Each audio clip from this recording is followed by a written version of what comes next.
chat? How we doing? Well, I just watched the second episode of The Mandalorian, and what can I say? It's going to be hard to review this without spoilers, so I'm going to start off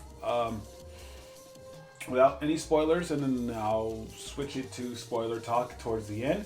What can I say? My biggest draw point, my biggest flaw of the show, again, to me, it's short.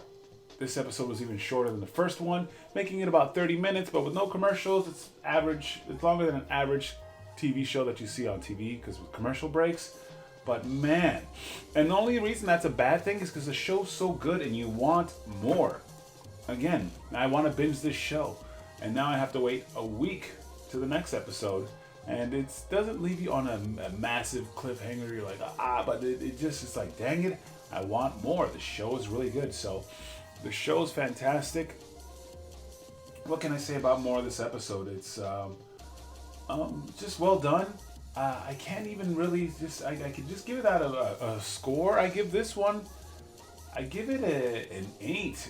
This one was just fantastic. It was really well done.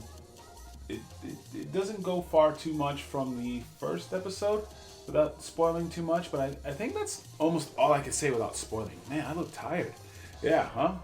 And they're like, man, that guy Kenny's high. I don't smoke or anything like that. But anyways, that's neither here nor there. But the second episode was awesome.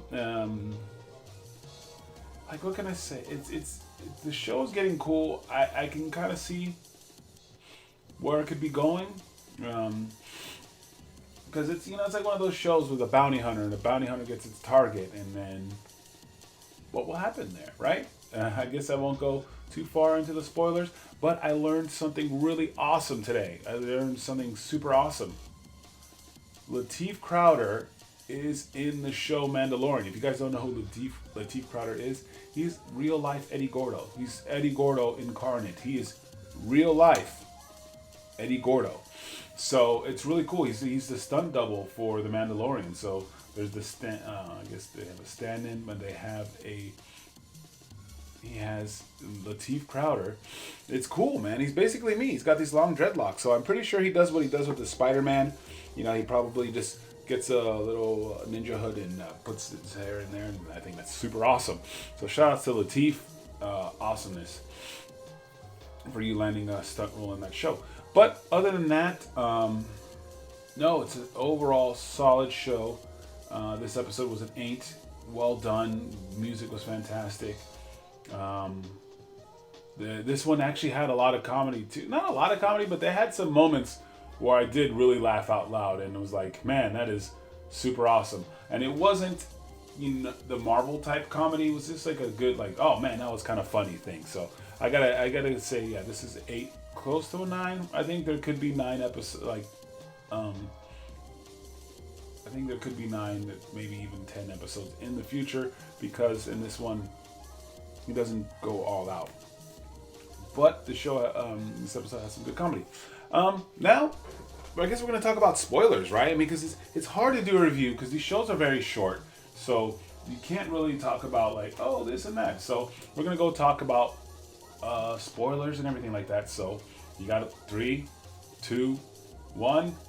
Anything you hear after this is your own fault. There'll be some kind of warning somewhere around here. But the show was awesome. We get to see the Jawas. They make their return, and you get to see their giant fortress thing, and it's pretty awesome. Like, these dudes are fast when it comes to like just stealing this dude's stuff. So the Jawas leave.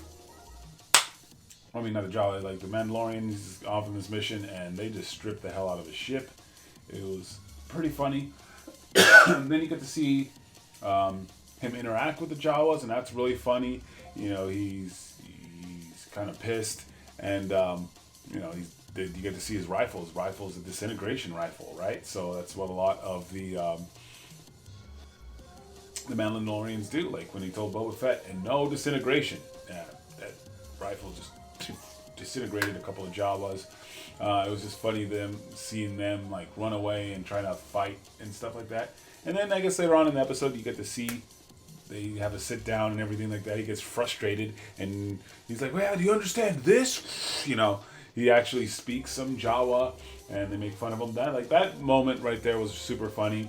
You get to see him fight this giant space rhino, and that was cool. You get to see him. He got messed up. He got super messed up. And then it goes to show you that he's not this Gendy Torakovsky badass Mandalorian. He's, real life Mandalorian. He's going to mess up sometimes. He's not going to be perfect. But the big spoiler and the big thing is, now you definitely see why this fallen empire wants this target, because the baby Yoda has got force powers, and I think we can all have seen that coming. It was gonna he's gonna do it. There was a couple of times where and that was the other funny part of the show. It's like the little baby Yoda, the baby, I don't know what his race is. Somebody might know his race.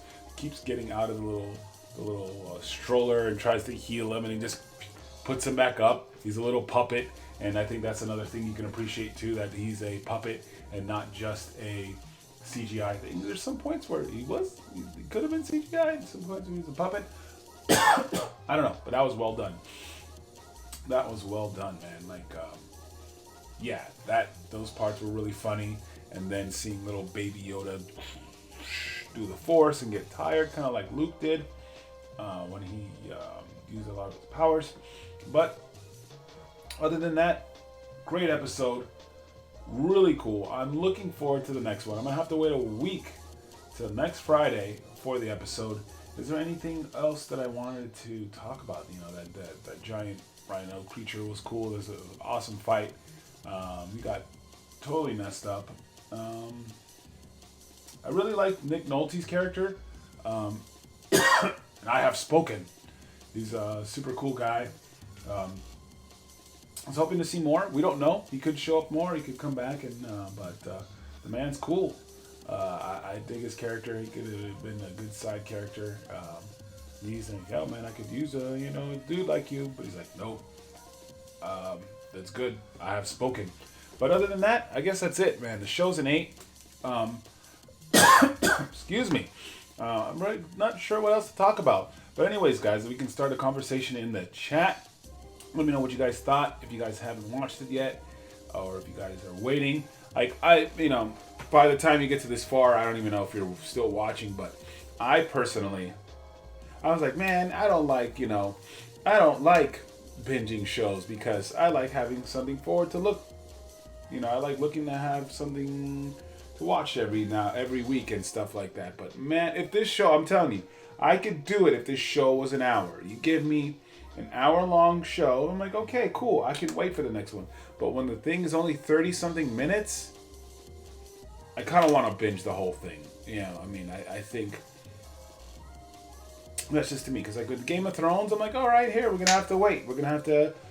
But yeah, I just got an hour-long episode of crazy stuff. And I think with 30 minutes, you start to cooking, and then, oh, you're done. We're done, right? So that's why I was hoping it'd be a little longer.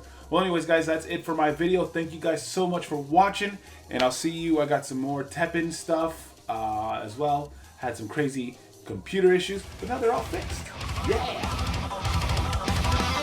5 time. Woo!